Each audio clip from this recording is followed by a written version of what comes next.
Jake and his friends, Lisa and Mark, had always been thrill seekers.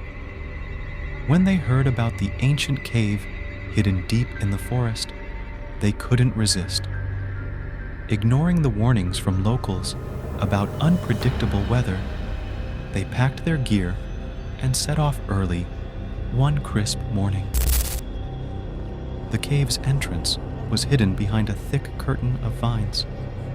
They pushed through, feeling a rush of excitement as they stepped into the darkness.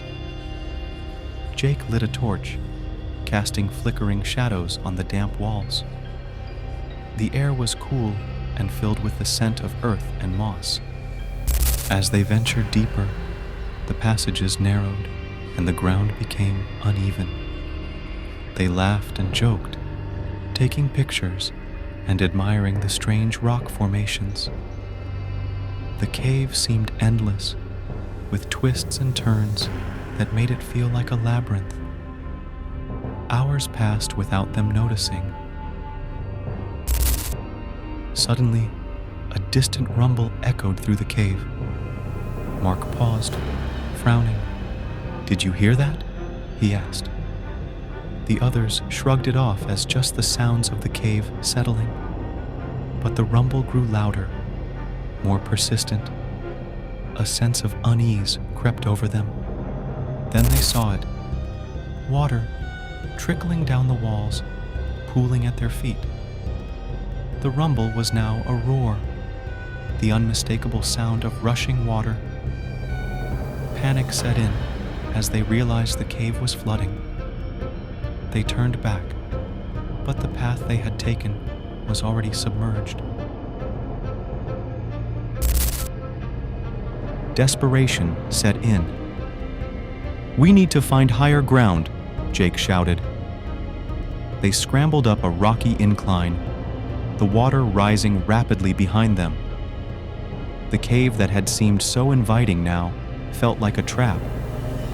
Every tunnel seemed to lead to a dead end or another flooded passage. They found a small ledge above the waterline and huddled together, shivering. The roar of the water was deafening, drowning out their frantic thoughts. The torch flickered and died, plunging them into darkness. Time seemed to stretch endlessly in the blackness. Lisa began to sob, her voice echoing off the cavern walls. "We're going to drown," she whispered. Jake held her close, trying to stay calm. "We'll find a way out," he promised, though he wasn't sure he believed it himself. The water continued to rise, now lapping at their feet.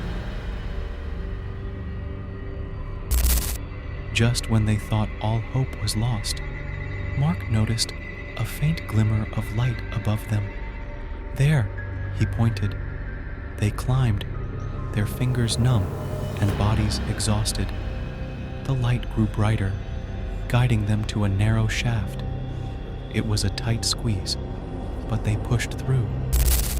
They emerged into the open air, gasping and soaked. The storm had passed, leaving the forest drenched but calm. They collapsed on the ground, hearts pounding with relief. The cave, now a distant nightmare, had nearly claimed them.